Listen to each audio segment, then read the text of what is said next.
अपने भक्तों के गुण स्वयं भगवान बता रहे हैं कि मेरे कितने प्रकार के भक्त होते हैं और उनमें कौन कौन से गुण होते हैं। सब लोग इधर देखिए, सावधानी से सुनिए। सबसे पहला, अभिसंधाय यो हिंसाम दंभम मात्सर्यमेव वा संरम्भीभिन्द्रगभावं मयि कुर्यात् सदा नसः। कितनी अच्छी है ना, बिल्कुल जैसे मानो ऊंचा स्वर लेके लगाया।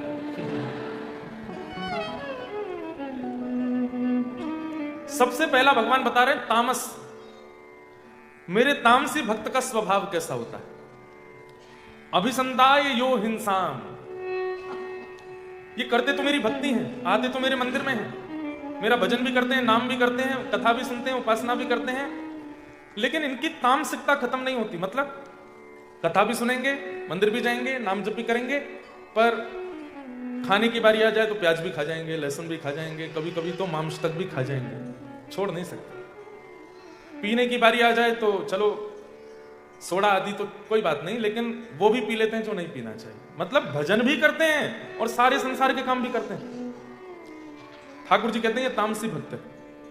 मां ने धीमे से पूछा, आपको पसंद है? ठाकुर जी ने कोई उत्तर नहीं दिया, प्रिय नहीं। और हां या ना अगर ना बोला जाए, कुछ आपने पूछा और सामने वाला व्यक्ति अगर मौन हो जाए तो उत्तर मतलब ना ही है। ठाकुर जी कहते हैं ये मुझे प्रिय नहीं। क्यों? इनका स्वभाव तामसी है।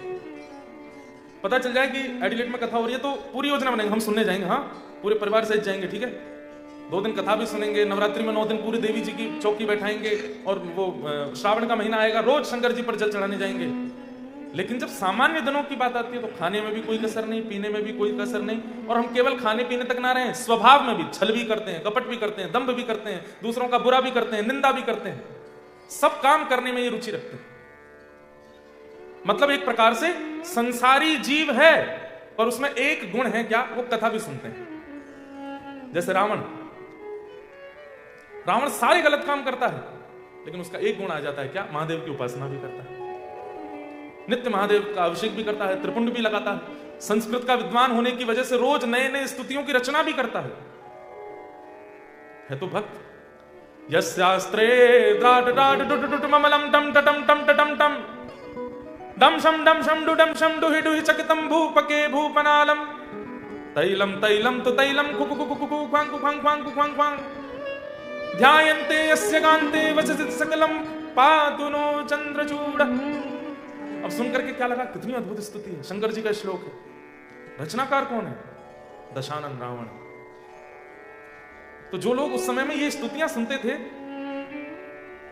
जटाट विज्वल प्रवाह पादित स्थले गले वलंबलंबितम भुजंग तुंगमालिकम, जब ये स्तुतियां सुनते थे तो लोगों के मन में एक इच्छा प्रकट, कौन है ये, किसने लिखी है? बोले रावण। अच्छा, लेकिन जब पता चला असलियत का, तो भजन भी करता है, महादेव की उपासना भी करता है, जल भी चढ़ाता है, नित्य कैलाश दर्शन करने जाता है महादेव का,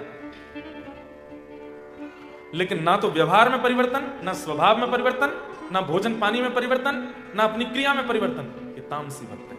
और तामसी भक्त का क्या गति होती है? नाश। जो भगवान गीता में कहते हैं नमे भक्त्या प्रणश्यति, मैं अपने भक्त का पतन नहीं होने देता, तामसी भक्तों के साथ ये चीज लागू नहीं होती, इनका पतन होता है। ये नाम गाते हैं, भजन करते हैं, तो भी इनका पतन होता है। बहुत ध्यान से सुनिए सब लोग, क्योंकि आप ऐसे देश में रहते हैं जहां तामसिक बनने में बहुत सरलता है, जहां तामसी बनना बहुत इजी है। ये भोग देश है, यहां भोग भोगना बहुत आसान है। आंखों की इच्छा, कानों की इच्छा, हाथों की इच्छा, पैरों की इच्छा, जीव की इच्छा, त्वचा की इच्छा पूरी करने में यहां बहुत प्रयत्न नहीं करना पड़ता, बहुत जल्दी पूरी हो जाती है। इसलिए यहां सावधान। मैं कभी कभी मेरे मन में आता है कि भारत में रहने वाले व्यक्ति को इतने परिश्रम की आवश्यकता नहीं है, पर यहां रहने वाले व्यक्ति की तो कठोर परीक्षा होती है। क्यों? उसके सामने भोग वस्तु खुले में रखी है, भोग लो। लेकिन यहां रह करके कि भी यदि किसी ने अपने ऊपर संयम कर लिया तो शायद भारत में भजन करने वाले से पहले ठाकुर जी मिल जाएंगे उसको, कि तुमने भोग देश में रह करके। अब भारत में भी वैसे कोई कमी तो रह नहीं गई है, सब कुछ हो रहा है वहां भी, और इतना खतरनाक हो रहा है कि समझ नहीं आ रहा क्या हो रहा है। तो तामसी भक्त का भगवान लक्षण बताते हुए कह रहे हैं इनके अंदर हिंसा की भावना रहती है। मतलब विशेष रूप से आगे वाले नीचे वाले, ऊपर तो मेरी आंखें कम जा रही है, आप लोग तुम यही देखते रहो, हिलना भी नहीं, हाँ सुनते रहो, 2 ही दिन है आपके पास, इसलिए गवाना नहीं। इनके अंदर हिंसा की भावना रहती है। भजन करने से, कथा सुनने से, नियम करने से, नाम करने से व्यक्ति का स्वभाव बदलना चाहिए, लेकिन इनके मन में हिंसा की भावना रहती ही रहती है। जरा सी कोई बात हो जाए तो ये लड़ने पर आतुर हो जाते हैं और अपने आप को भक्त कहते हैं, माथे पर तिलक लगाते हैं, कंठी माला रखते हैं, एकादशी का व्रत करते हैं, और जैसे ही कोई माहौल हुआ लड़ाई झगड़े वाला तो तुरंत लड़ने भी लगते हैं। ठाकुर जी कहते हैं तामसी भक्त, हिंसा कर देते हैं, मार पीट, लड़ाई झगड़ा, गाली गलौज, इन सब में इनकी रुचि रहती है, हिंसा। कितने 2 लक्षण सुन लिए। तीसरा लक्षण क्या है? दंभ। इनके अंदर थोड़ा सा पाखंड भी होता है। पाखंड कैसा? माला इसलिए नहीं कर रहे हैं कि सब मुझे ठाकुर जी मिले, माला इसलिए कर रहे हैं कि सबको दिखे कि मैं माला करता हूं, मेरे पास माला रहती है। कंठी इसलिए नहीं पहन रहे हैं कि मेरा वैष्णव आभूषण है, कंठी इसलिए पहन रहे हैं कि सबको पता चले कि देखो मेरे गले में कंठी माला है, मैं वृंदावन से संबंध रखता हूं, इसलिए गले में पहनते हैं। कथा में इसलिए नहीं आए कि हम परिवर्तन करना है, पता चल गया है कि मेरे फ्रेंड ग्रुप के बहुत लोग जा रहे हैं, उन सबको बताना भी तो है कि मैं भी कथा सुनता हूं। आजकल भक्ति ट्रेंड में चल रही है, इसलिए लोग भक्ति करते हैं, ताकि क्योंकि नॉर्मल किसी कार्यक्रम में जाके फोटो डालेंगे तो 100 लाइक्स, पर भक्ति के कार्यक्रम में जाके फोटो डाले गए तो शायद 350-400 पहुंच सकते हैं, इसलिए करते हैं। मतलब दम्भ, वो केवल नाटक मात्र हो रहा है। ठाकुर जी की सेवा सुनना, कथा सुनना, सेवा करना आदि आदि सब में दम्भ है। 5वां लक्षण कितने हो गए? 1 2 3 4। चौथा लक्षण क्या है? मात्सर्य दोष। मात्सर्य दोष का मतलब क्या होता है? ईर्ष्या। कथा सुनते हैं, भजन करते हैं, नाम करते हैं, लेकिन जैसे हमसे सुंदर कोई आ गया, इतना पाउडर लगा के आया मुंह पे, ऐसा बन के आया, ईर्ष्या। कथा सुनते हैं, भजन करते हैं, कीर्तन करते हैं, लेकिन कोई हमसे ज्यादा बढ़िया वाली गाड़ी में आ जाए, सब पता है मुझे रेंट पे ले रखी है, उस दिन का रेंट बस दिखा, शो ऑफ कर रहा है सब जगह, ईर्ष्या। अच्छा एक बात कहूं बंधुओं, हमारे अंदर यदि काम है तो काम दोष के साथ में भगवत मिलन हो सकता है, ठाकुर जी कभी ना कभी मिल सकते हैं। क्रोध दोष के साथ भी भगवत मिलन हो सकता है। कोई भी दोष संसार का यदि हमारे अंदर है तो वह ठाकुर जी नजरअंदाज करके हमें मिल सकते हैं, लेकिन एक ईर्ष्या का दोष ऐसा है जिसको ठाकुर जी नजरअंदाज नहीं कर पाए। ईर्ष्यालु व्यक्ति को भगवत प्राप्ति नहीं होती, ईर्ष्यालु व्यक्ति को भगवत दर्शन नहीं होता। इसलिए ईर्ष्या पर तो बहुत ज्यादा ध्यान दी। और एक बात कह दूं, इस पंडाल इस हॉल में बैठे हुए भी 90% लोगों में ईर्ष्या है। हमसे श्रेष्ठ, हमसे ज्यादा अच्छा, हमसे उपलब्धि ज्यादा कोई प्राप्त करता है, परेशानी होती है हमें। और ये एक ऐसा दोष है, अगर ये दोष किसी व्यक्ति के अंदर आ रहा है बार बार, तो इसका मतलब क्या है? अभी संसार से छुट्टी नहीं मिलने वाली, अभी बहुत जन्म लेने पड़ेंगे उसको। लेकिन दुनिया का कोई व्यक्ति कितनी भी बड़ी उपलब्धि प्राप्त कर ले, आपसे आगे निकल जाए, आपको दबा के निकल जाए, लेकिन तब भी आपके चित्त में उसके प्रति ईर्ष्या नहीं आती है, तो ये समझ लेना अंतिम जन्म है, बस खत्म खेल, अब इसके बाद दुनिया में आना नहीं पड़ेगा, पुनर्जन्म नहीं। ईर्ष्या की मात्रा कितनी है यह भी बताती है कि संसार में अभी आपका कितना भाव बाकी है। ईर्ष्या किसको होती है? आत्मा को होती है, हमारे चित्त को होती है, हमारे मन को होती है। इसका मतलब अभी उसको और यश चाहिए संसार में, उसको और धन चाहिए, उसको और सुंदरता चाहिए, उसको और ज्यादा ख्याति चाहिए, उसको और ज्यादा उपलब्धियां चाहिए, जन्म होगा उसका। लेकिन कोई व्यक्ति शांत हो जाए, प्रशांत हो जाए, कोई कुछ भी करे, उसके चित्त को ईर्ष्या नहीं होती, ठाकुर जी और उपलब्धि दीजिए, और आगे बढ़ाइए, सबको और सुंदर बनाइए, और श्रेष्ठ करिए, ऐसी भावना यदि किसी की है तो ये उसका अंतिम जन्म मानिए। अच्छा एक जगह मैं कहीं किन्हीं महापुरुष से सुन रहा था कि संसार में जितने भी गुण हैं, संसार में जितने भी गुण हैं, यदि वो गुण किसी व्यक्ति में एक साथ दिखने लग जाए, सरलता, सौम्यता, निष्कपटता, निश्चलता, समझ जाना चाहिए उसका अंतिम जन्म।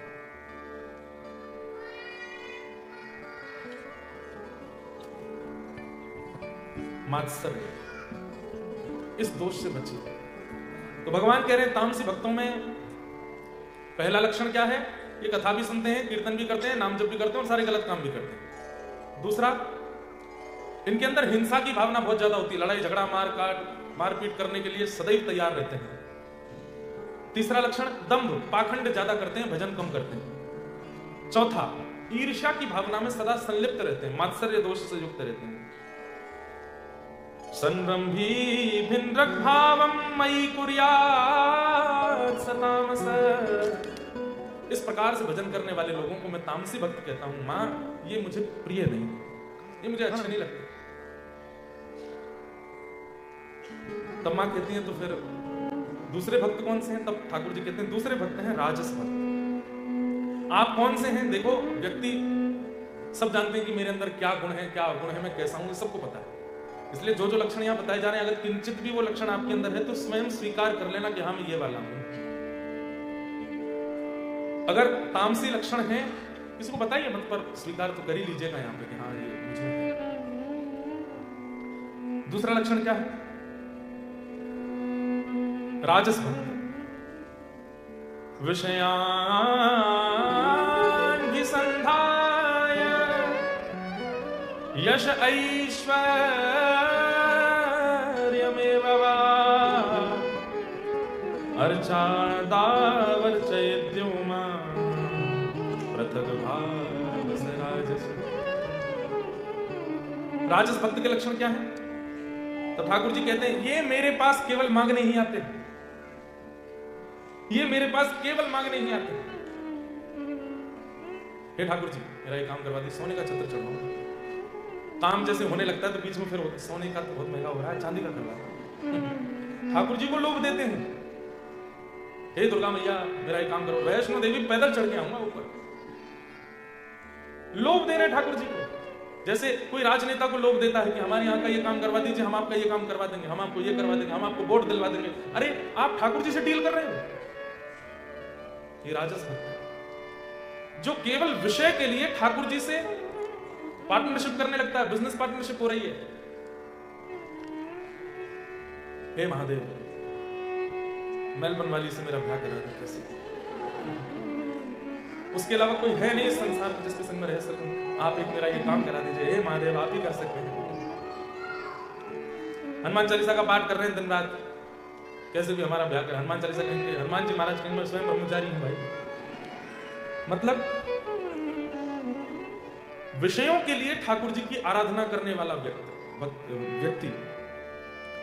अभी आप सब लोग तो ऑस्ट्रेलिया में हैं, कई लोगों के वीजा नहीं होते, कई लोगों के रिजेक्ट हो जाते हैं। तो भारत में ऐसे कई मंदिर हैं, वीजा वाला मंदिर, वहां पर जाके नारियल मान दो, वीजा लग जाता है। एक पंजाब में कोई स्थान है, वहां पर जाके हवाई जहाज का टॉय अर्पित कर दो तो यूएस का वीजा हो जाता है। ठीक है, मैं किसी स्थान की निंदा नहीं कर रहा हूं, लेकिन हम लोग कभी निस्वार्थ क्यों नहीं बन पाते ठाकुर जी के लिए? एक स्वार्थ क्यों बना रहता है चित्त में? भगवान कह रहे हैं विषयों के लिए जिसको मेरी याद आती, वैसे मेरे को कभी याद नहीं करता, मेरी कभी उसको स्मृति नहीं होती, मैं हूं भी इस पर भी उसको संशय होता रहता, भगवान कुछ है क्या? लेकिन जैसे ही जीवन में अभाव आता है उसको याद आने लगता है, हे भगवान, हे प्रभु, कहां राम कृष्ण जगन्नाथ, कहां होना? ठाकुर जी कहते क्यों पुकार रहे हो? ये काम मेरा करवा दीजिए। आप लोग कभी विचार नहीं करते क्या भगवान ने इसलिए दुनिया बनाई है कि हम लोगों को जन्म दें और फिर जब हमारे काम अटके तो उनसे काम करवाऊं, उनका भजन करूं। मैं अभी मेलबर्न में भी इस बात को कोट करके आया था कि हम सब उनसे बिछड़ गए हैं और अपने कर्म बंधनों में बंध गए यहाँ करके, पुनः उन्हीं के पास जाना है, इसलिए हम आए हैं इस संसार। जीवात्मा और परमात्मा एक घोंसले के दो पक्षी हैं।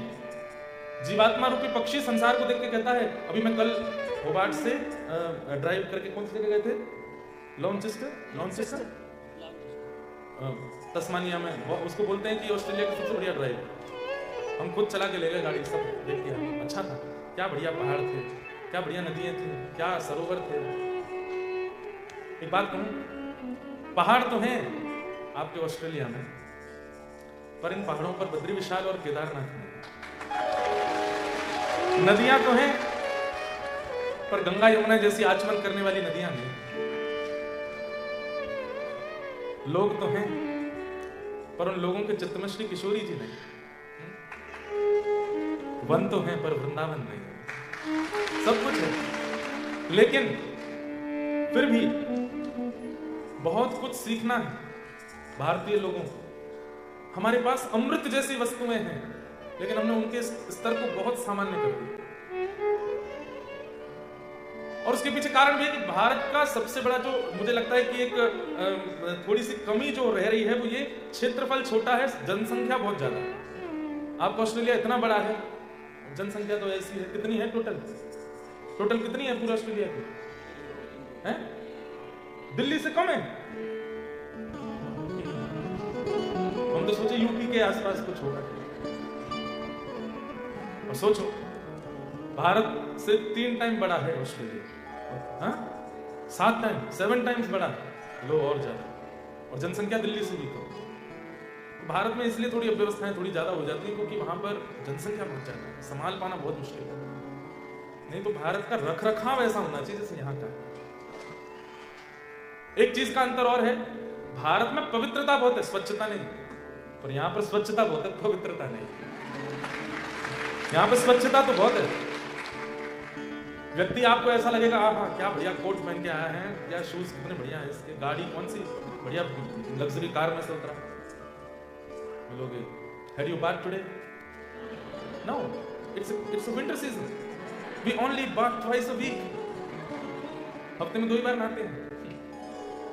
कहो तो जिस हाथ से खा रहे हैं उसी से आपको परहुस भी देंगे। यहाँ पर पवित्रता नहीं है पर स्वच्छता बहुत है। हमारे भारत में स्वच्छता का अभाव हो गया, पवित्रता बहुत है। पवित्रता ऐसी कि काशी विश्वनाथ मंदिर जाएंगे, ऊपर हाथ रख के लेके जाएंगे, इसमें गंगा जल, इसमें माला, कोई छू ना जाए। पवित्रता खूब, स्वच्छता लाने की आवश्यकता है भारत में। गंगा यमुना जी की ऐसी स्थिति कर दी है, कभी कभी हृदय बहुत रोता है।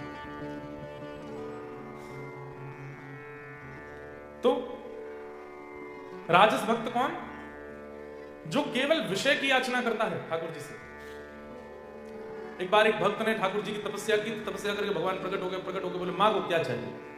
तो उसने कहा मैं जो चाहूं मुझे मिल जाएगा, करे ऐसा वरदान दे दो। ठाकुर जी बोले ऐसे वरदान देने बंद कर दिए मैंने, तुम लोग कुछ भी मांग लेते हो, नहीं दूंगा। तो बोले फिर क्या दोगे? बोले कुछ और मांगो। बोले नहीं यार यही चाहिए, जो मैं चाहूं मुझे मिल जाए। तब ठाकुर जी समझ गए, बोले कलयुगी जीव है, कलयुगी जीव पीछे पड़ा है कि यही वरदान चाहिए तो चलो दे देते हैं, लेकिन एक बात एक्स्ट्रा बोल देते हैं। क्या? तुम जो चाहोगे तुमको मिल जाएगा, लेकिन पड़ोसी को दुगना मिलेगा। बोला ये तो बात आपकी ठीक नहीं। बोले चाहिए तो लो, नहीं तो जाओ। व्यक्ति बोला ठीक है देख लूंगा, दे दीजिए।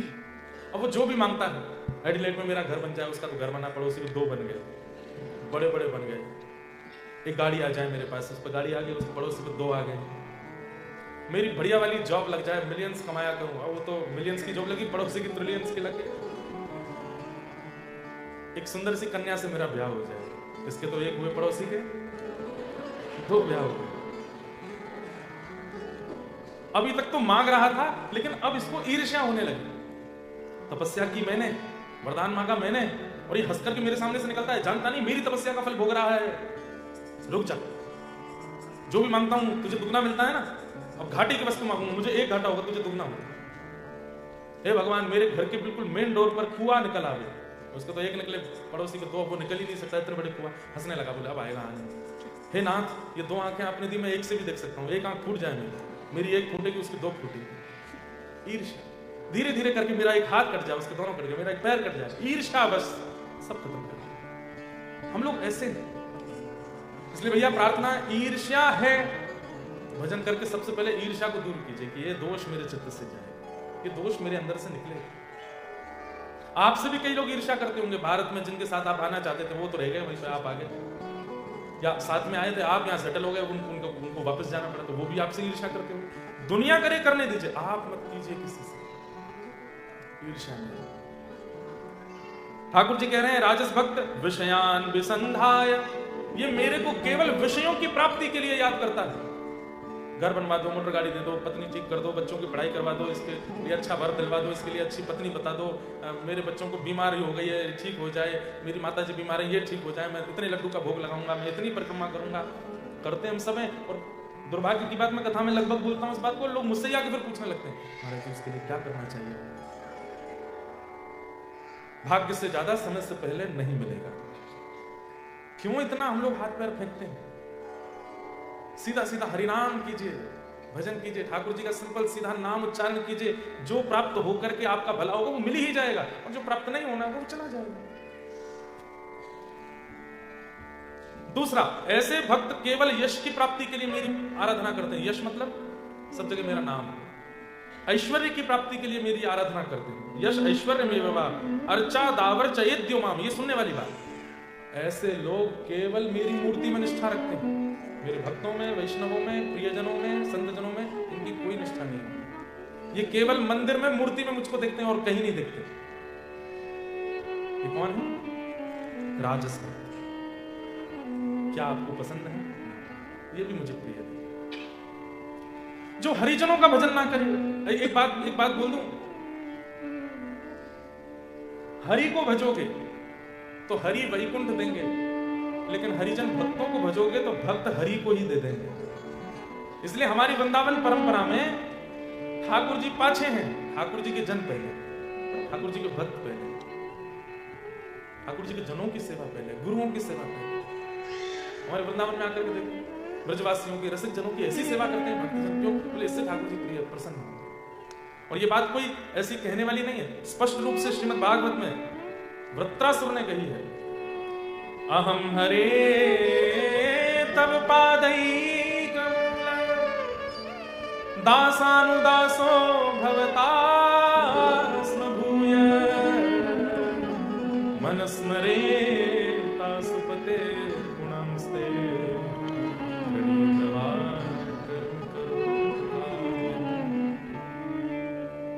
हे नाथ, मेरे ऊपर एक कृपा कीजिए। भगवान बोले क्या चाहिए वृत्रासुर? बोले दासान उदासो भवतास्म भूय, आपके दासों के दासों का दास मुझे बना दीजिए।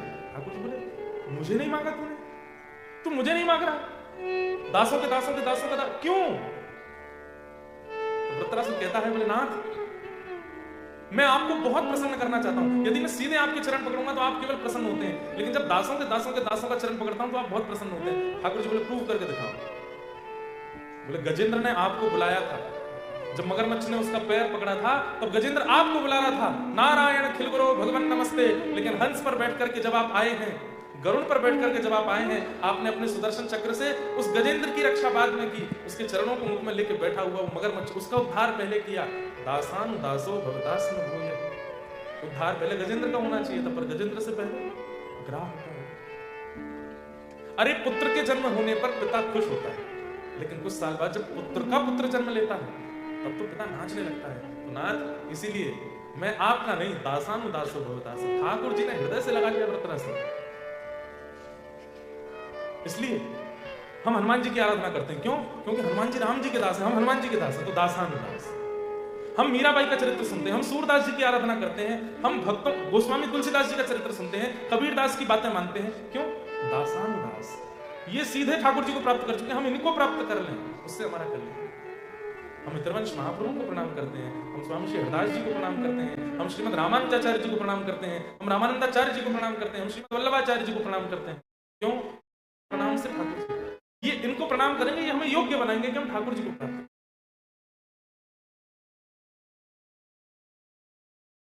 तो जो केवल मेरी अर्चा विग्रह में ही निष्ठा रखते हैं, बाकी मेरे धाम में, नाम में और मेरे भक्तों में बिल्कुल निष्ठा नहीं रखते, ऐसे लक्षणों वाले तामस भक्त हैं, राजस भक्त हैं, ये भी मुझे प्रिय नहीं लगते,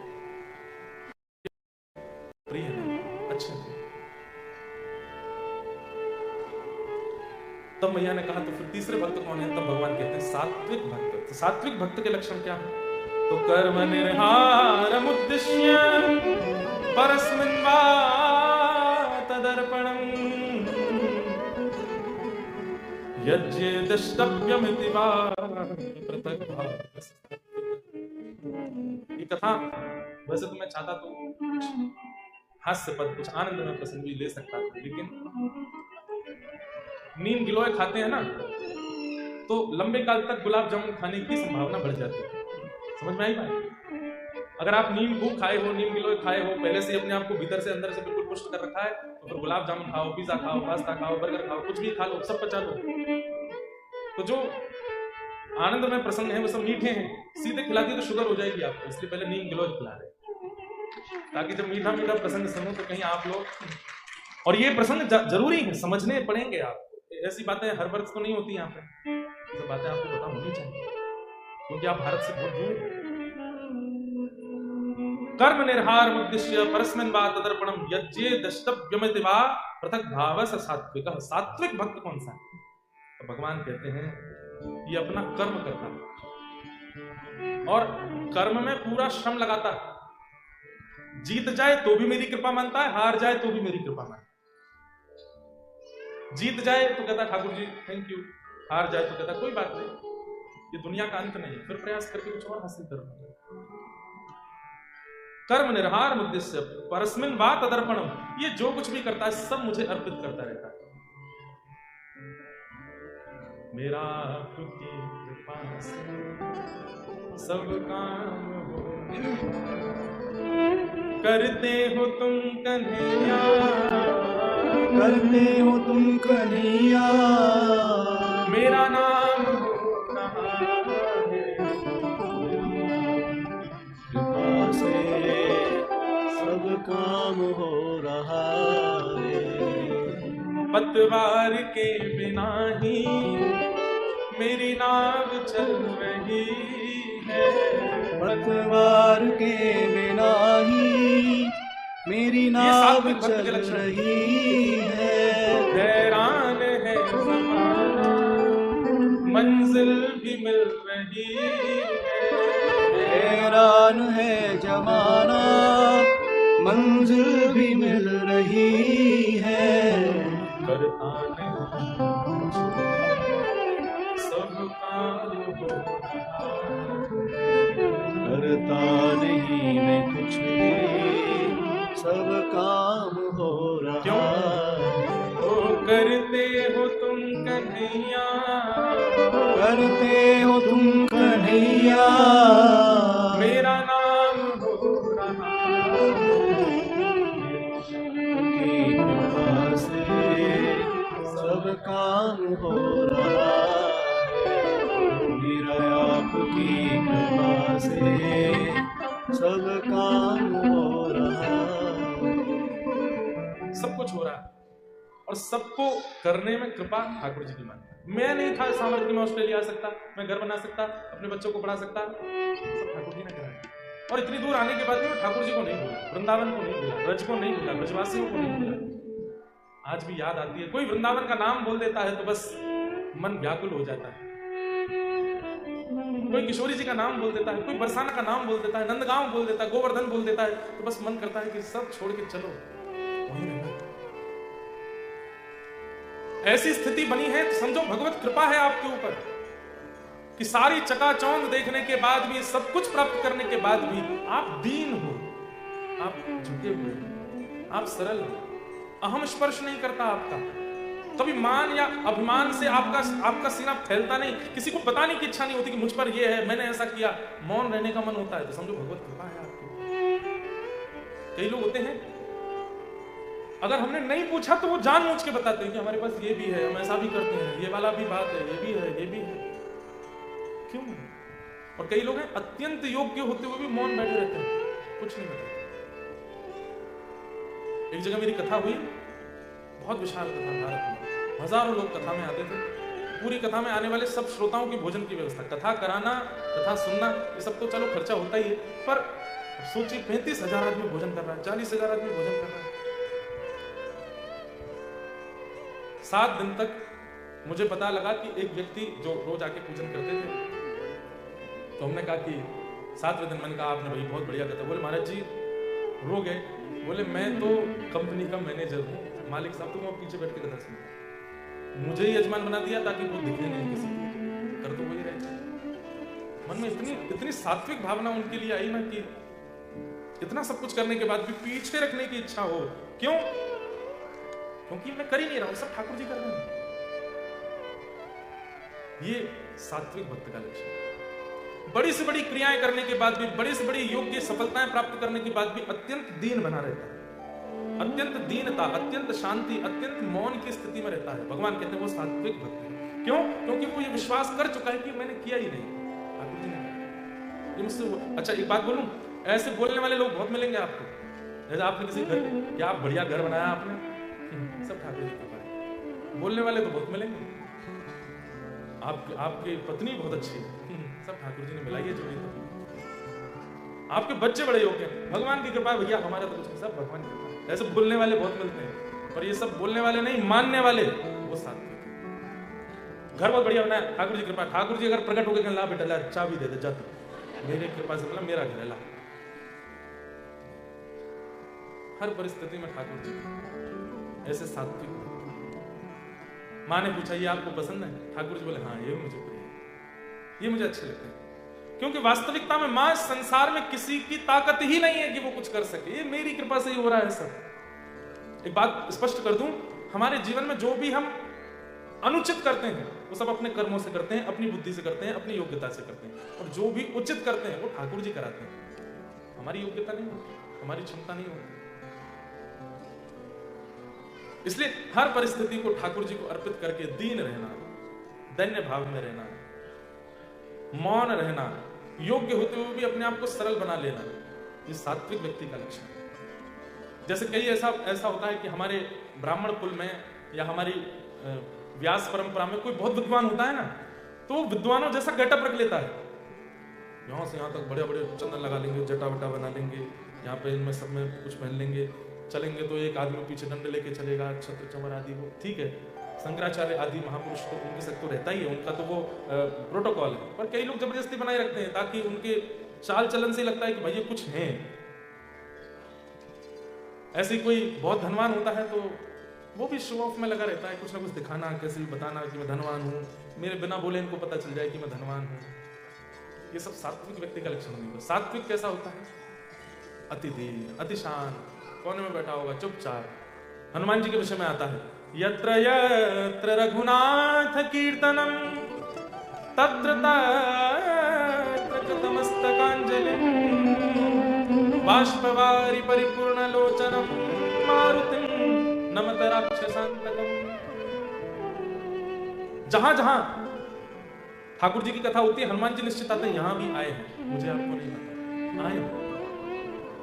स्पष्ट यत्र यत्र रघुनाथ कीर्तनम, जहां जहां राम जी की कथा, कृष्ण की कथा होती है, हनुमान जी जाते हैं, तत्र तत्र कृतमस्तकांजलि। हनुमान जी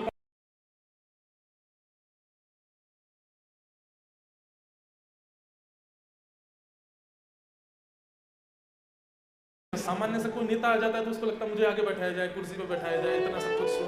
लेकिन हनुमान जी महाराज, चारों युग प्रताप तुम्हारा है, प्रसिद्ध जगत उजियारा, साधु संत के तुम रखवारे, असुर निकंदन नाम तुम्हारे। ऐसे हनुमान जी महाराज कथा में कैसे आते हैं? कोने में बैठते हैं, छुप करके बैठते हैं, चुप बैठते हैं, और पूरी कथा में रोते ही रहते हैं। भक्तिमती मीरा भाई धनवान है, योग्य है, सर्वगुण संपन्न है, लेकिन कभी किसी कीर्तन में जाती है तो पीछे जाकर के बैठ जाते हैं, और ऐसे करताल लेकर के बैठती हैं कि उनको देख के कोई कह ना सके कि एक राजघरानी की कन्या है। सरलता, दीनता, सहजता, ये सब चित्त में आने लग जाए, समझो भगवत कृपा आपके ऊपर बनी हुई है। एक हमारे ब्रज में एक संत हुए, उनका नाम था इंदु भूषण जी, इंदु भूषण बसु। 1922 में इनका प्राकट्य हुआ था, 1922, मतलब अभी कितने साल हो गए? 100 वर्ष हो गए 2022 में, और अभी 26 चल रहा है। तो 1922 में आपका जन्म हुआ था बंगाल में, लेकिन इनके पिताजी रोज हर महीने वृंदावन आया करते थे और इनको भी लेके आते थे। बिहारी जी का दर्शन करते थे, बिहारी जी का दर्शन करके खूब आनंदित होते। इनके पिताजी भी परम वैष्णव भक्त थे,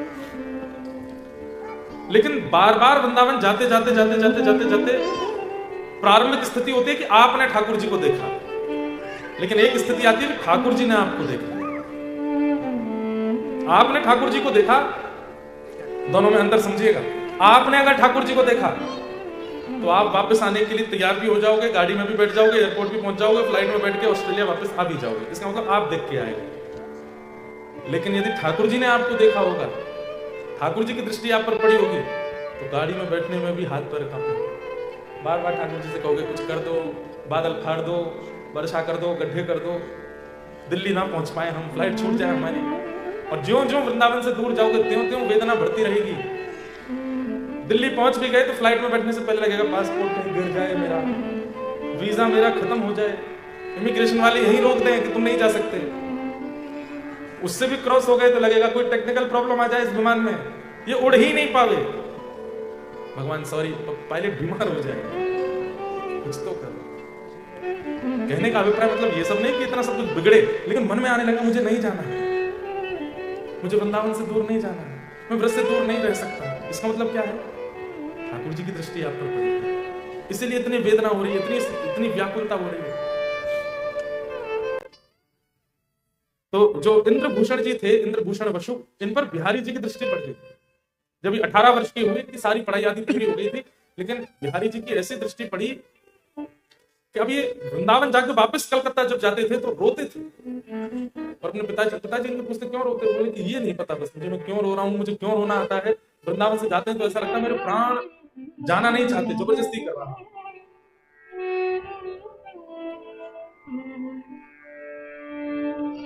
वृंदावन अद्भुत है।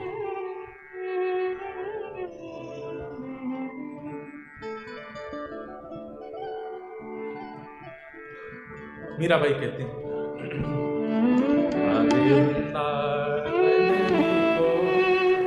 आली माने, आली मतलब सखी, गाना मीराबाई के साथ। आगे वृंदावन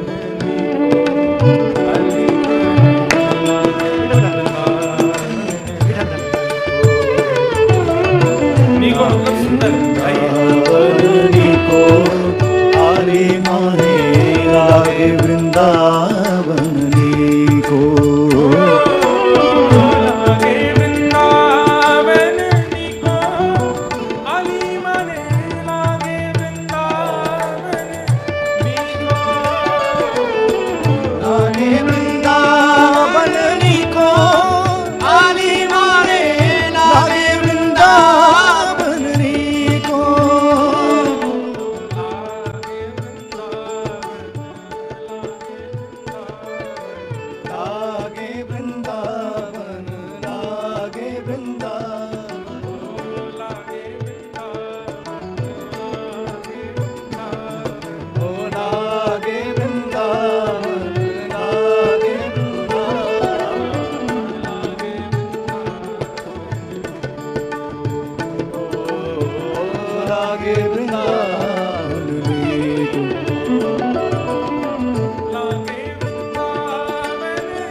चरण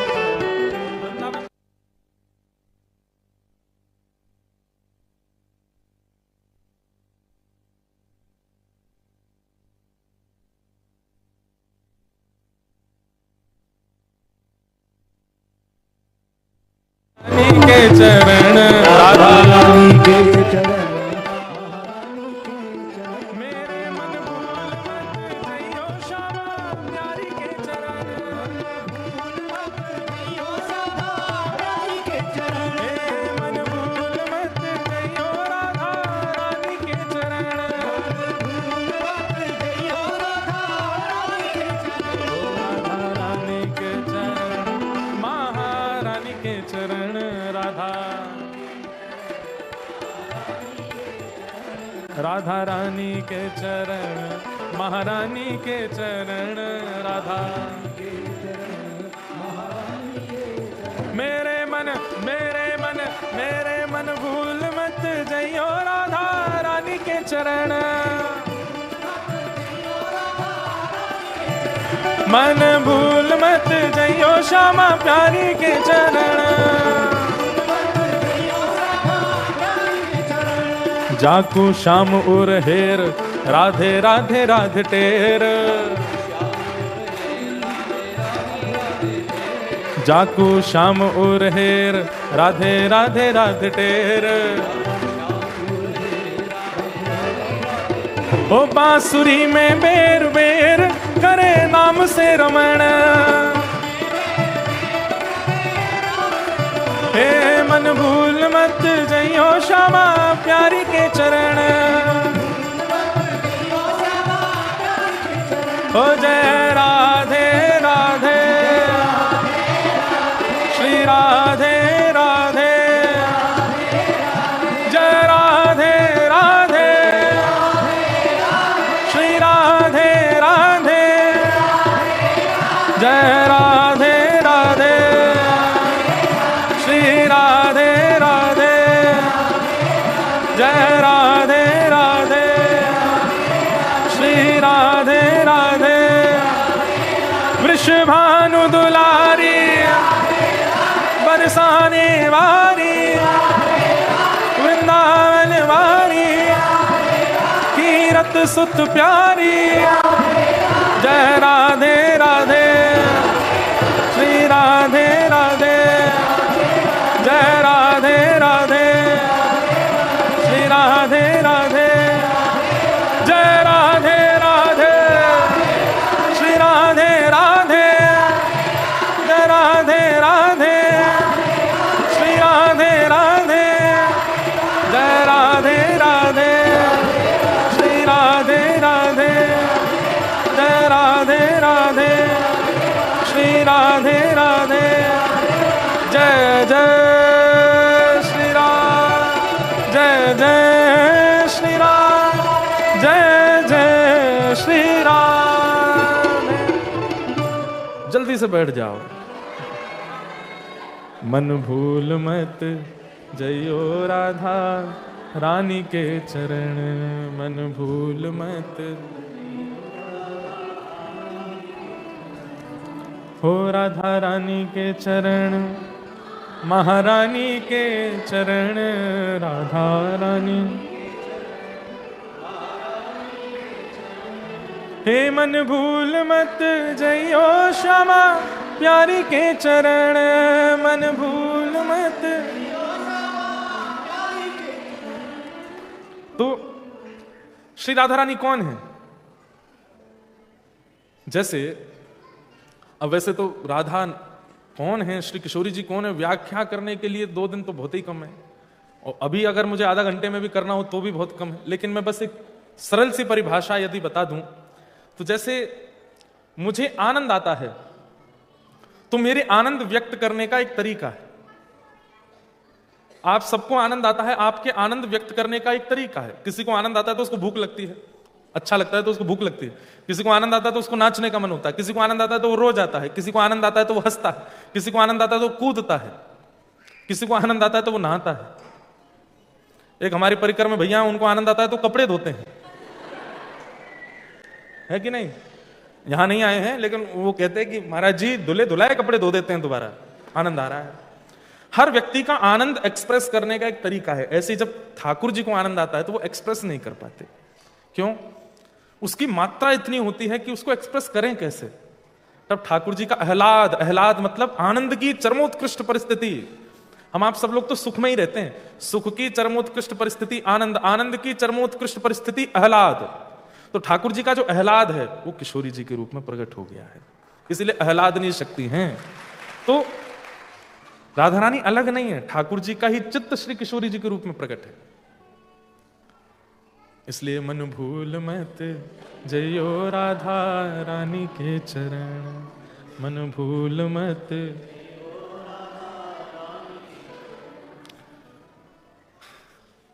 तो हम जिनका चरित्र सुना रहे थे, बहुत सुंदर चरित्र है उनका, और संभवतः आज तक मैंने कहा नहीं है। इंद्रभूषण बसु कलकत्ता के, बंगाल के निवासी थे। 1922 में इनका जन्म हुआ। 18 वर्ष की अवस्था तक हर वर्ष अपने पिताजी के साथ वृंदावन जाते थे, लेकिन अब इनकी पढ़ाई पूरी हो गई थी। अब इनको जॉब या फिर किसी प्रकार, उस समय अंग्रेज शासन था भारत में, तो कुछ ना कुछ कार्य करना था। खूब पढ़ लिख के विद्वान हो गए थे। अब की बार जब ये वृंदावन दर्शन करके आए तो बस इनका रोम रोम रोने लगा। और हर वैष्णव के अंग में जब ठाकुर जी स्वीकार करते हैं ना, तो 8 प्रकार की अवस्थाएं प्रकट होने लगती हैं। बहुत ध्यान से सुनिएगा। ये जो इंद्रभूषण बसु हैं, इनका पूरा चरित्र नहीं, थोड़ा तो मैं आज कहूंगा, थोड़ा कल सुनाऊंगा। लेकिन ये समझ लीजिए कि जब ठाकुर जी किसी को स्वीकार करते हैं तो उसकी स्थिति कैसी हो जाती है। अष्ट सात्विक भाव प्रकट होने लगते हैं। अष्ट सात्विक भाव में पहला भाव क्या है? स्तंभ। स्तंभ मतलब जड़वत व्यक्ति खड़ा हो जाता है, ना हिलता है, ना डुलता है, ना आंखों की पलकें चलाता है, ना कुछ बोलता है, प्रक्रिया खत्म हो जाती है। तब कृष्ण प्रेम करते करते करते करते करते करते एक स्थिति ऐसी आती है जब ठाकुर जी स्वीकार कर लेते हैं तो व्यक्ति ऐसा ही हो जाता है। उसको आप गाली दो, उसकी प्रशंसा करो, उसको बुरा बोलो, उसको अच्छा बोलो, उसको धन दो, उससे सब छीन लो, वो एक रस ही रहेगा, स्तंभन। अष्ट सात्विक भावों में पहला है स्तंभ। अच्छा बोलने से अच्छा लग रहा है और किसी के बुरा बोलने से बुरा लग रहा है तो उसका मतलब ठाकुर जी ने अभी स्वीकार नहीं किया है। आप एक रस हो जाओ, ना निंदा आपको परेशान करे, ना स्तुति आपको फुलावे, ना वैभव आपको पागल करे, और ना सब लुट जाने पर आप बेचैन हो जाओ। एक स्थिति बन जाए, समझो ठाकुर जी ने स्वीकार किया। और नहीं बन रही है तो इसका मतलब अभी ठाकुर जी ने स्वीकार नहीं किया। अच्छा एक बात बोलूं, अष्ट सात्विक भाव जो हम यहां सुन रहे हैं, शायद हम में से किसी में नहीं होंगे। कुछ कह नहीं सकते, एक आध में हो भी सकते हैं। मैंने मेलबर्न में भी एक में 2-4 तो देखे थे। मेरे से तो बहुत लोग मिलने आते हैं, कई बालक मिलने आते हैं, उनमें दर्शन होता है। अष्ट सात्विक भाव वाले 8 अभी तक मुझे किसी में नहीं दिखे, पर हाँ 2-4 3-4 दिखे। तो पहला क्या है? स्तंभन। स्तंभ के भांति व्यक्ति हो जाता है, उसको मारो पीटो काटो, भलाई करो अच्छाई करो, कुछ प्रभाव नहीं होता, वो एक रस रहता है। अष्ट सात्विक भावों में दूसरा भाव क्या है? ठाकुर जी की कथा सुनते सुनते या ठाकुर जी की सेवा करते करते या नाम जप करते करते या नेत्र बंद करके मानसी करते करते भयंकर सर्दी में भी पसीने आने लगे, प्रश्वेत होने लगे। मेहनत करके नहीं, श्रम करके नहीं, हीटर चला के नहीं, ठाकुर जी की याद में। अच्छा एक बात, व्यक्ति जब संसारी रोता है ना तो केवल आंखों से अश्रु निकलता है, लेकिन जब व्यक्ति ठाकुर जी के विरह में बहुत रोता है, रो रो करके उसकी स्थिति ऐसी हो जाती है तो उसके अंग अंग से अश्रु प्रकट होने लगते हैं और हमें लगता है पसीना आ रहा है, प्रश्वेत। ये दूसरा सात्विक भाव है। तीसरा, ये गोपियों में आता था, जो व्रज की गोपियां, और क्षमा करें कान पकड़ के, व्रज में जाकर के कई लोग अपने आप को गोपी भाव में युक्त मानते हैं कि हमें गोपी भाव आ गया। अगर ये अष्ट भाव आपके प्रकट नहीं है तो आप गोपी नहीं हो। तो पहला स्तंभ के भांति हो जाना, दूसरा अनायास ही भयंकर सर्दी में भी प्रश्वेत आना। मैं नाम नहीं बोलूंगा, एक हमारे वृंदावन के महाराज जी हैं, बोल देता हूं, जो अधिकारी होंगे वो प्रणाम कर ही लेंगे। श्री गोरीलाल कुंज वाले महाराज जी, हरिदासी परंपरा के महाराज जी, आप में से कईयों ने दर्शन भी किए होंगे। शाम के 7 बजते ही वो चाहे दुनिया के किसी कोने में हो, प्रधानमंत्री की सभा में हो, उनको एकांत में जाना है और बैठना है आंख बंद करके। क्यों? मानसी में जाते हैं, अपने प्रिया प्रियतम के उनको मानसी में पौढ़ाना, चरण सेवा करना, प्रसादी करना, ये सब उनका नियम है। एक नहीं अनेक बार उनके शिष्यों के द्वारा सुनी गई बातें कि एक बार महाराज जी कहीं ट्रेवल कर रहे थे, गाड़ी में थे, 7 बजते उन्होंने सीट पर ही आसन लगाया, बैठ गए, बोले गाड़ी चलाते रहो। बोले ग्वालियर के आसपास कहीं पहुंचे थे महाराज जी, भयंकर एक्सीडेंट हुआ गाड़ी का, ड्राइवर को चोट आ गई, पीछे वाले को चोट आ गई, महाराज जी भी गाड़ी के अंदर दब गए, सब लोग बाहर निकल के आ गए और महाराज जी तब भी समाधिस्थ ही बैठे थे। बोले जैसे तैसे हमने उनको बाहर निकाला, बाहर निकलने के उनका समय है इतनी देर, वो 1-1.25 घंटे रहते ही हैं ध्यान में आज भी। मानसी उसको बोलते हैं, मानसी में सेवा में रहते हैं। मानसी के बाद जब आंख खुली तो बोले क्या हुआ? अभी की बात है ये, तो कुछ साल पहले देखे तो गाड़ी बिल्कुल चूर पड़ी है, सबके चोट लगी है, सब कोई रो रहे हैं, किसी के छाती में दर्द, किसी के पैर में। महाराज जी तो मानसी में थे। हमारे यहाँ दिसंबर जनवरी में सर्दी पड़ती है, दिसंबर जनवरी में पसीने आते हुए देखा है, नेत्र बंद करके मानसी में रहते हैं। और सबसे बड़ी प्रेमी की एक और बात बताऊं, प्रेमी जब रुदन करता है ना तो उसके आंसू यहां से नहीं आते, उसके आंसू यहां से निकलते हैं, कोने से। अब इसमें भी एक अंतर है, वो भी जो सात्विक भाव है उसमें एक ये भी है, आगे बताऊंगा। तो पहला है स्तंभ, दूसरा है श्वेत, तीसरा है पुलक। पुलक मतलब रोना। आंखों के इधर के भाव से यदि अश्रु आ रहे हैं, यहां से अश्रु यदि प्रकट हो रहे हैं इधर से, तो इसका मतलब है असली आंसू नहीं है। अब कोई रोवे तो उसे आंख में झांक के देख लें। असली आंसू मतलब वो बस रो रहा है पर इतना भावुक है नहीं। आंख के बीच से आंसू आवे तो उसका मतलब विरह है, और आंख के कोने से आंसू आवे तो समझो प्रेम में डूब चुका है, प्रेम में रो रहा है। पुलक। तो अष्ट सात्विक भावों में तीसरा भाव क्या है? पुलक, रोना। रुरुदु स्वस्वरम राजन कृष्ण दर्शन लालसा। व्रज की गोपियां रोती हैं। पुलक। चौथा है स्वर भेद। बोलना चाहेगा लेकिन शब्द निकलेगा नहीं, बोलना चाहेगा लेकिन इतना रुकेगा, इतना उसका कंठ जो है वो अवरुद्ध हो जाएगा कि वो स्पष्ट बोल ही नहीं पाएगा। मीराबाई का एक पद है, पतियां मैं कैसे लिखूं लिखी ही न जाए, पतियां मैं कैसे लिखूं लिखी। किसी ने मीराबाई को कहा कि तुझे वृंदावन की बहुत याद आती है, बोले हाँ, तू पत्र लिखा कर और वृंदावन जाने वाले किसी भी व्यक्ति के हाथ पहुंचवा दिया कर। तो मीराबाई ने 2-4 बार प्रयास किया, उस संत ने फिर पूछा तूने पत्र लिखा? तब मीराबाई ये पद गाती हैं और क्या भावना प्रकट कर रही है, सुनिए जरा। मतलब प्योरिटी जिसको कहते हैं ना, प्रेम में स्वच्छता, ये आपको यहां दिखेगी। इस संसार में जिसको स्वच्छ प्रेम कहते हैं वो प्रेम है, स्वार्थ है वो तो। पतियां मैं कैसे लिखूं लिखी ही न जाए, पतियां मैं कैसे। क्यों? कलम धरत मेरो कर कांपत है, कलम धरत कलम धरत मेरो कर कांपत है, कलम धरत।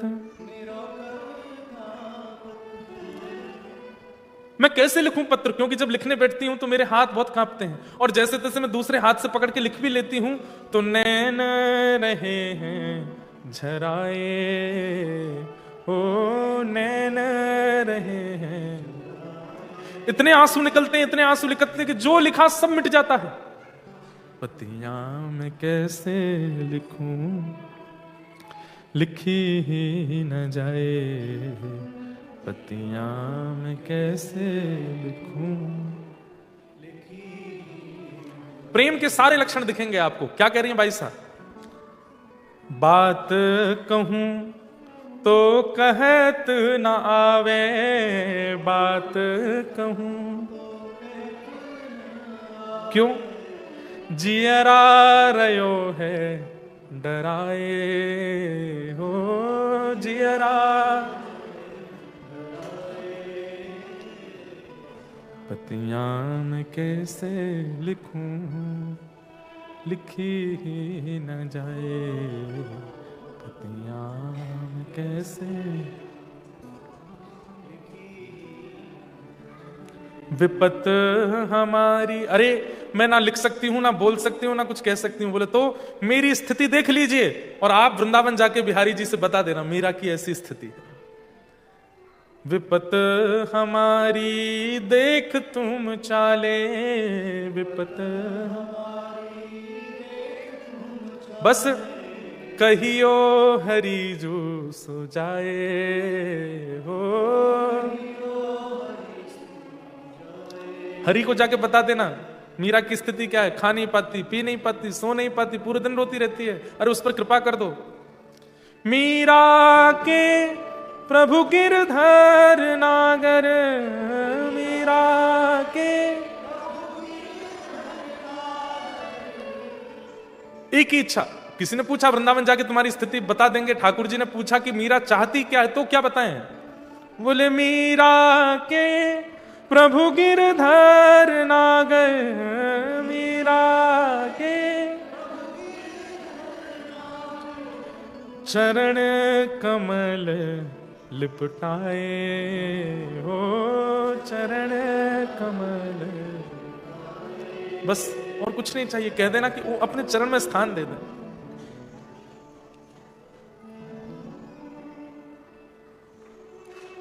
प्रेम के अष्ट सात्विक स्वभावों में तीसरा स्वभाव है पुलक, यानी कि रोना। और रोना मतलब ऐसा नहीं आज रोए, हफ्ते भर बाद रोए, महीने, बस वो नेत्रों में आंसू भरे ही रहते हैं। कोई गलती से बोल दे एक बार बस नाम हरि का, वृंदावन का, तो बस निकल पड़ते हैं वो। तो स्तंभ, प्रश्वेत, पुलक और स्वर भेद। चौथा है बोल नहीं पाएंगे, कंठ अवरुद्ध हो जाएगा। पांचवा है वैपथु। वैपथु मतलब कंपन, शरीर में एक विचित्र सा कंपन होगा ठाकुर जी को याद करके। कई वैष्णव ऐसे हैं, अभी मैं होपाट भी गया, वहां एक दंपति प्रणाम कर रहे हैं, प्रणाम करते उनका शरीर कंपन हो रहा था। कंपन सर्दी से नहीं, जाड़े से नहीं, बस विरह में कंपन। शरीर वो आपके वश में नहीं होता, अपने आप होता है। ये अष्ट सात्विक भाव आपके चाहने से नहीं आते, ये ठाकुर जी जब आपके अंग को छूते हैं तब प्रकट होते हैं। वही पथु यानी कि कंपन। उसके बाद वही वर्ण यानी कि रंग का बदल जाना। गोरे थे तो लाल हो जाओगे, आपकी सुंदरता ऐसी हो जाएगी कि व्यक्ति देख करके कहेगा क्या ऐसा प्रयोग करता है कि इतना सुंदर लग रहा है, लेकिन वो सुंदरता हरिस्मरण की होगी। वही वर्ण बदलने लगेगा। मुखमंडल को देख करके, आपके मुख आकृति को देख करके सामने वाले को लगेगा धीर गंभीर है, बहुत स्थिर है, इसको श्रृंगार की आवश्यकता नहीं, सुंदरता तो ऐसी छलकती है। वही वर्ण। व्यक्ति जब महासंसारी होता है तो उसका रूप, उसका यौवन, उसकी आकृति, उसकी प्रकृति, उसका स्वभाव सब संसार की ओर ले जाने वाला होता है। लेकिन जब व्यक्ति भगवत अनुरागी हो जाता है तो उसका रूप, उसका सौंदर्य, उसकी बोली, उसकी चाली, उसके स्वभाव, उसकी मनस्थिति सब हरि की ओर ले जाने वाली होती है। वही वर्ण बदलने लगता है। और मूर्छा, ऐसी स्थिति आ जाती है कि ठाकुर जी को याद करते करते मूर्छित हो गए, एक दो 3 घंटे हो गए, लेकिन उठे ही नहीं पाए। इस स्थिति में आ जाते हैं। और एक स्थिति होती है रोमांच, यानी कि शरीर के रोए खड़े हो जाना। अरे कुछ सुना नहीं था, कुछ स्पर्श नहीं किया था, बस ठाकुर जी को याद करते ही रोए खड़े हो गए। ये अष्ट सात्विक स्वभाव हैं जो ठाकुर जी जिसको स्वीकार करते हैं, या ठाकुर जी जिसको देख लेते हैं, या ठाकुर जी जिसको पाना चाहते हैं। एक तो हम ठाकुर जी को पाना, ठाकुर जी जिसको पाना चाहते हैं, उसमें ये अष्ट सात्विक भाव प्रकट होने लग जाते हैं। और इन अष्ट सात्विक भावों के भी एक नियम है। एक होता है धुमाई सात्विक भाव। धुमाई सात्विक भाव कैसा है? आज रोना आया, कल रोना आया, अब महीने भर की छुट्टी, अब भाव ही नहीं आ रहा। कथा सुन के भी कुछ नहीं हो रहा, सेवा करके भी कुछ नहीं हो रहा, वृंदावन जाके भी कुछ नहीं हो रहा, फिर महीने 2 महीने बाद फिर से भाव आ गया और फिर 2-3 महीने के लिए चला गया। ये धुमाई सात्विक भाव। दूसरा होता है ज्वालित सात्विक भाव, मतलब इन 8 में से 2-3 प्रकट होते हैं, सब प्रकट नहीं होते। तीसरा होता है दीप्त सात्विक भाव, यानी कि 3-4 भाव प्रकट होते हैं, सारे प्रकट नहीं होते। फिर है उदीप्त सात्विक भाव, यानी कि 5 या 6 गुण प्रकट होते हैं, 8 के 8 नहीं आते।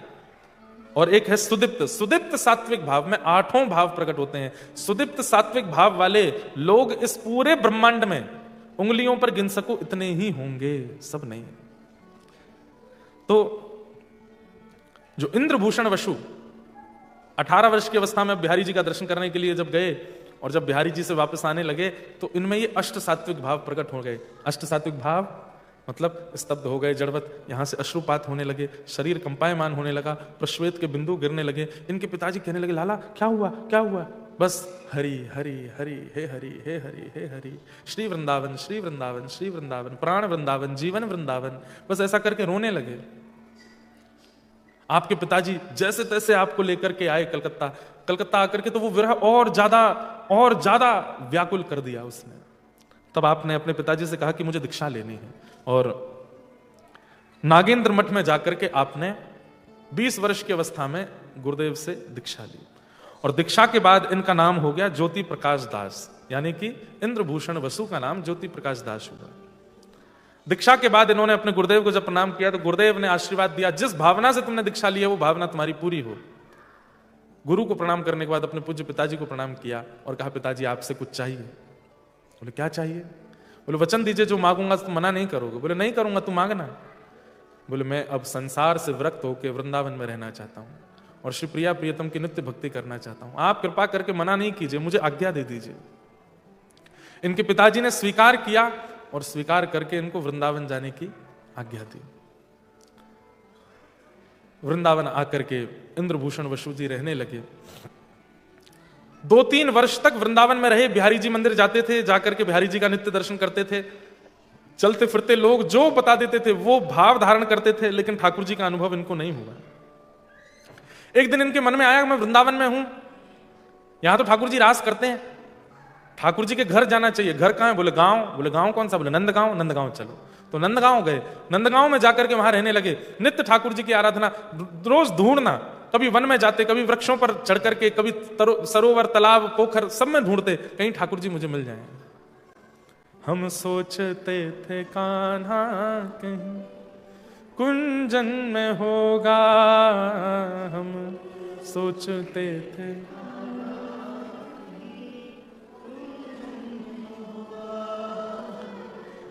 अभी तो मिलन का हमने सुख नहीं भोगा, हाँ अभी तो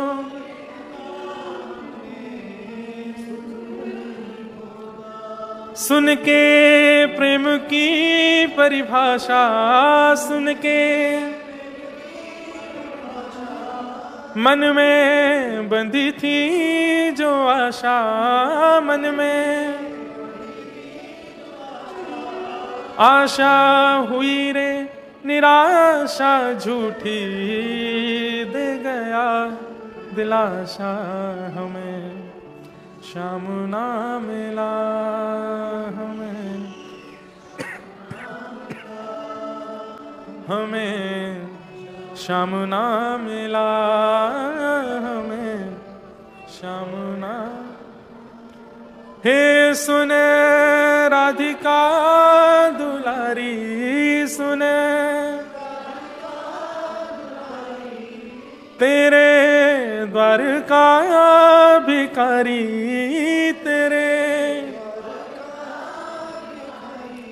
तेरे श्याम का पुजारी, पीड़ा है हमारी, हमें श्याम ना मिला हमें, श्याम ना मिला हमें, श्याम ना मिला हमें।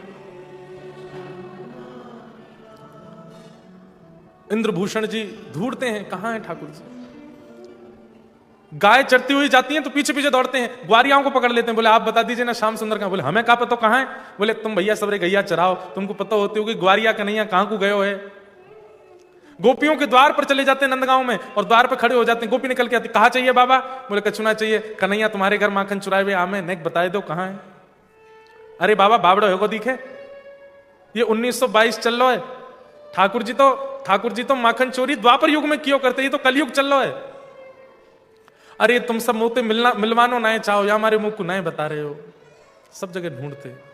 इतनी व्याकुलता चित्त में होने लगी कि आप अनशन पर बैठ गए और अन्न जल त्याग करके बैठ गए। बोले ठाकुर जी या तो मुंह को मिलो, नहीं तो मैं अपने प्राण त्याग दूंगा। 1 दिन 2 दिन 3 दिन जब बीत गए, तब एक दिन स्वप्न आदेश हुआ और बस एक स्वर सुनाई दिया। बोले क्या? नंदगांव से उत्तर की ओर जाओ, नंदगांव से उत्तर की ओर जाओ, नंदगांव से उत्तर की ओर जाओ। तब इंद्रभूषण जी ने देखा नंदगांव से उत्तर की ओर क्या है, और जैसे नंदगांव से उत्तर की ओर देखा तो उत्तर में ही श्री बरसाना धाम है। तब इंद्रभूषण जी के मन में आया, अरे यहां व्रज में आए मुझे 3-4 वर्ष हो गए और मैंने वो पद्धति का पालन नहीं किया जो होनी चाहिए थी। अरे आते ही पहले श्री जी की शरणागति लेनी चाहिए थी, आते ही सीधे बिहारी जी चलो गए हो, वृंदावन वास किया, नंदगांव आए गए। अरे मैंने किशोरी जी के चरण तो पकड़े ही नहीं। दंडवती करते हुए बरसाना गए और प्रत्येक सीढ़ी को प्रणाम करते हुए श्री जी के भवन में ऊपर दर्शन करने के लिए गए। किशोरी जी के सामने बैठ करके खूब बोले, हे प्रियाजू मुझको क्षमा करो, मैंने आपको भजन नहीं किया, आपको स्तवन, आपके दर्शन नहीं किए। बंधुओं, एक मुझसे किसी ने एक बात कही थी कि महाराज जी आप कहते हैं हे सुन राधिका दुलारी हमें श्याम ना मिला, सब किशोरी जी से ठाकुर जी को ही क्यों मांगते हैं? कभी हमने ऐसा भाव या ऐसी बात क्यों नहीं सुनी कि हम ठाकुर जी से कहें कि आप भले मत मिलो, हमें श्री जी से मिलाओ, हमें किशोरी जी से मिलाओ। सत्य बात तो आप लोगों को सुनकर के चौंक जाएंगे, किशोरी जी मिलती ही कृष्ण विरह करने वालों को है, और इस बात का प्रमाण श्रीमद् भागवत की कथा। गोपियां जब कृष्ण विरह में गोपी गीत गाने को आतुर हुई हैं, व्याकुल हो गई हैं, अष्ट सात्विक स्थिति प्रकट हो गई है, तो भागवत जी कहती हैं कि यमुना पुलिन पर किशोरी जी उन्हें प्राप्त हुए हैं। किशोरी जी को प्राप्त करने का साधन क्या है? कृष्ण विरह। कृष्ण विरह से किशोरी जी मिलती हैं, क्योंकि कृष्ण विरह में जब संभाल नहीं पाता व्यक्ति स्वयं को, तब श्री जी ही आती हैं उसको संभालने के लिए। और कोई साधन ही नहीं है किशोरी जी को प्राप्त करने का, एक ही साधन है, क्या? कृष्ण विरह। आज इंद्रभूषण जी को बरसाना की प्राप्ति, रात भर रोते रहे द्वार पर बैठे बैठे। तभी द्वार पर एक छोटी सी लाली आई और आकर के एक थाल हाथ में लेकर के बोली, बाबा 5 दिनाते भूखो बैठो, ले जल्दी ले प्रसाद पा, श्री जी को प्रसाद है। तो आपने कही, नहीं लाली मैं नहीं पाऊंगा, मैंने नियम लिया है, जब तक ये प्रिया प्रीतम युगल नहीं मिलेंगे तब तक मैं भोजन ग्रहण नहीं करूंगा। अरे बाबा मना ना क्यों करें, ये तो श्री जी को प्रसाद है, या को तुरंत लेना चाहिए, जल्दी ले बाबा। बाबा उस लाली की ओर देखते रहे, मना नहीं कर पाए, थाल ले लिया, थाल का प्रसाद लिया, मंगला के दर्शन खुले। जैसे ही बाबा भीतर गए, भीतर जाकर के जैसे ही पुनः मंगला के दर्शन किए, तो जिस आभूषण और जिस वस्त्र में वो बालिका बाहर आई थी, वही वस्त्र भीतर श्री जी ने धारण किए हुए। आप तो बस बेचैन हो रहे थे, किससे कहूं, किसको बताऊं, ऐसे ही तो वस्त्र थे लाली के बाहर जो आई थी। और इस बात पर मोहर तब लगी जब भीतर से पुजारी जी आए, तो उन्होंने कहा, अरे बाबा ये थाल तेरे पास कैसे आयो? तो बाबा बोले, थाल, ये थाल तो बाहर मुझे कोई बालिका दे करके गई। बोले, अरे ऐसा कैसे, ऐसा क्या, ये तो श्री जी को निज थाल है, ये तो मंदिर के भीतर को था, तेरे पास बाहर कहां से आएगा, जल्दी लाया कुदैमो को। और थाल लेकर के जब वो भीतर जाने लगे, तब वो स्पष्ट समझ गए, बोले कि वो बाहर लाली नहीं, वो तो किशोरी जी आई थी। आप इतने रोए, इतने रोए।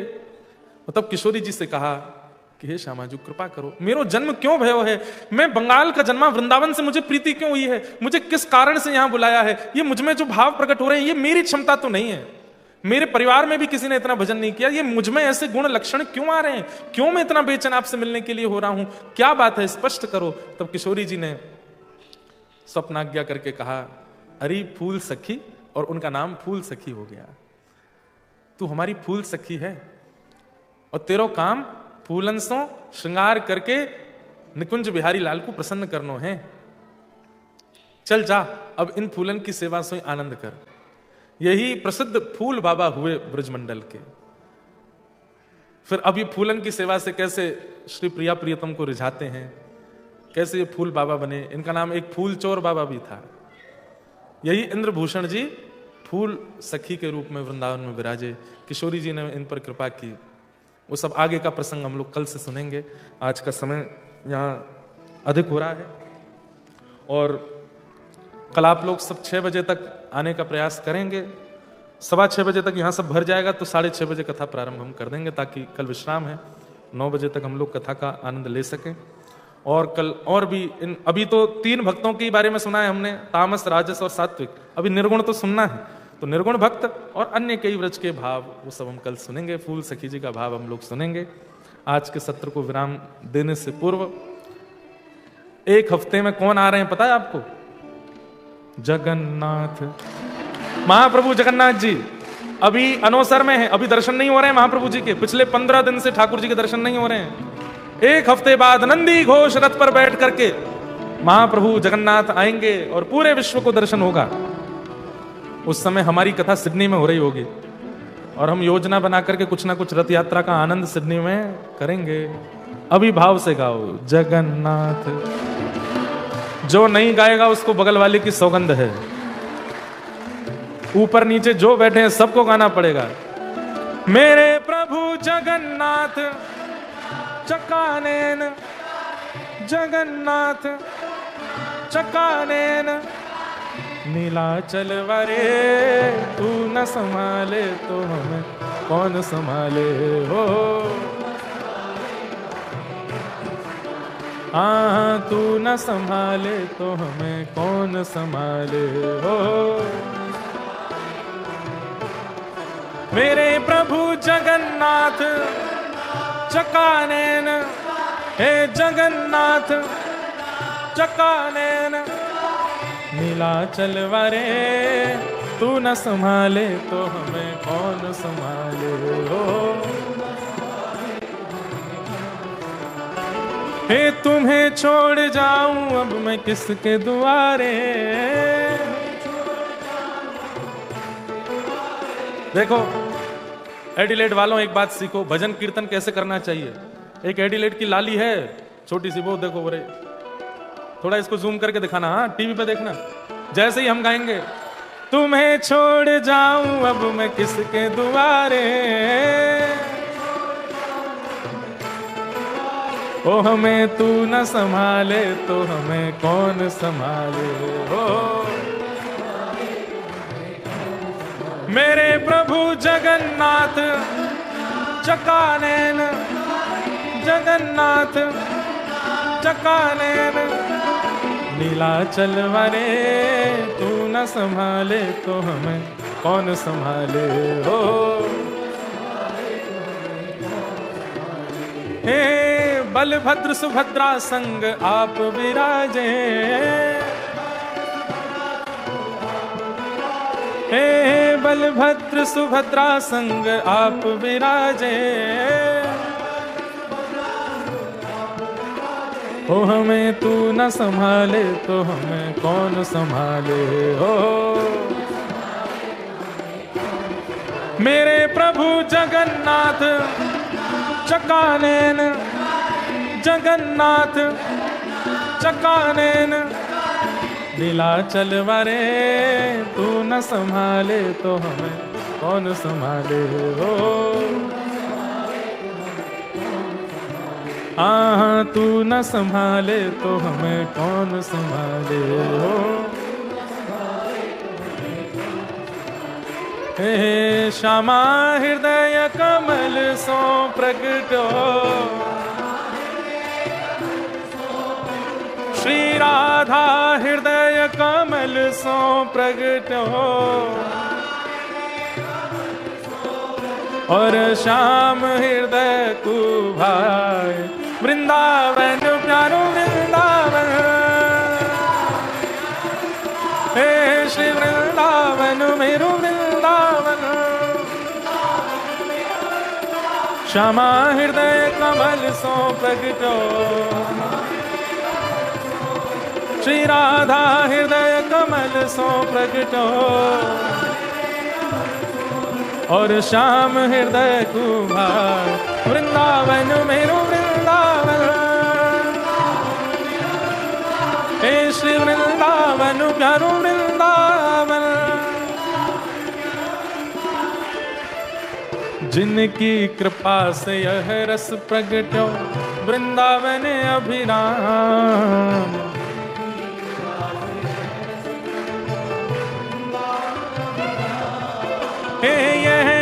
आनंद करवावे वारो,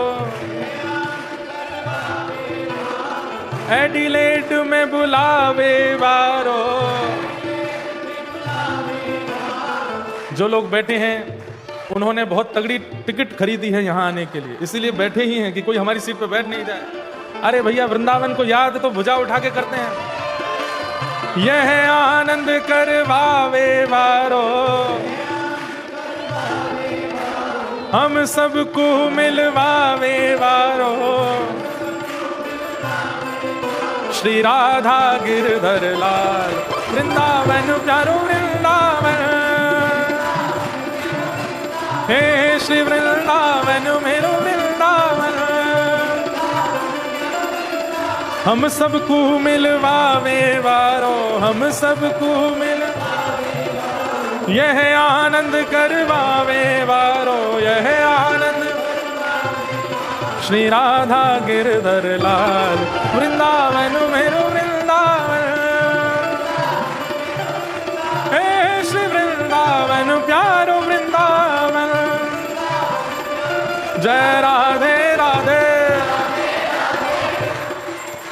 कम से कम देखो, इतने बढ़िया हॉल में आए, कम से कम इसका पूर्ण यूज करो। बढ़िया गूंजती है आवाज, थोड़ा सा तेज बोलोगे तो डबल होके आवाज जाएगी, बाहर रोड तक आवाज जावे। धीमे से बोल रहे हैं, इन गोरों को भी लगे ऐसा क्या है राधा नाम में। थोड़ा हम भी तो गा के देखें। हो जय राधे राधे, श्री राधे राधे, विश्वभानु दुलारी, श्री कृष्ण प्यारी, कीरत सुत प्यारी, बरसाने वाली। जय राधे राधे, श्री राधे राधे, जय राधे राधे, श्री राधे राधे, जय राधे राधे, श्री राधे राधे, जय राधे राधे, श्री राधे राधे।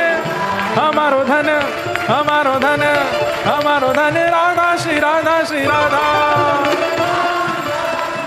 हमारो धन राधा श्री राधा श्री राधा,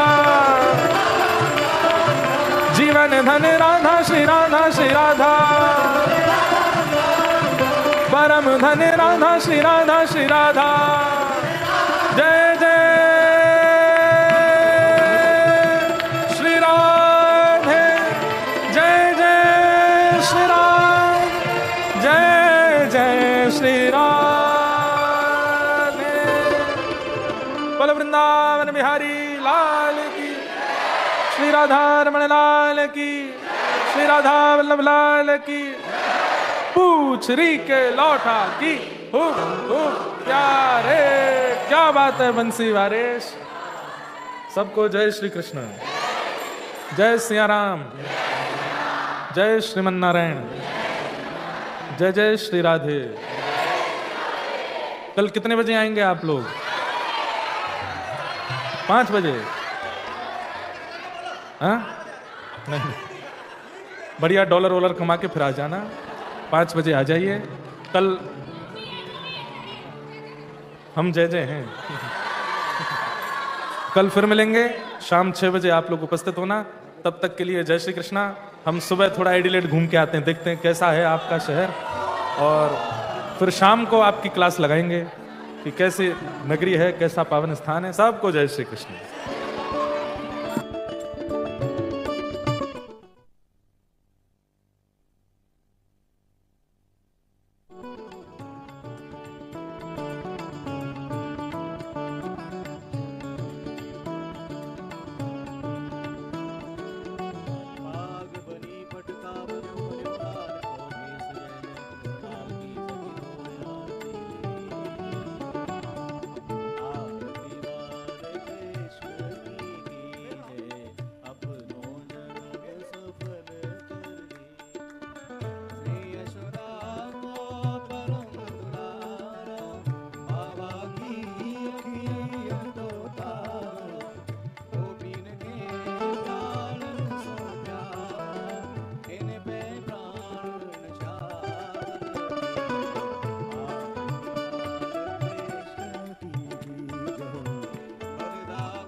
कृष्ण की जय।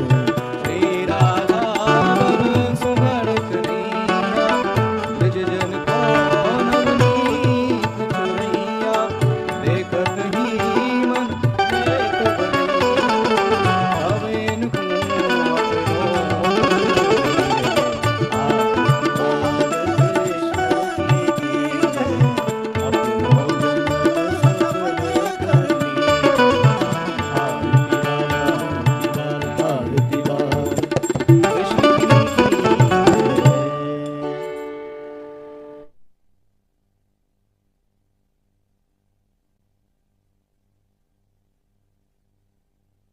धाम की, श्री व्यास जी महाराज की जय। जय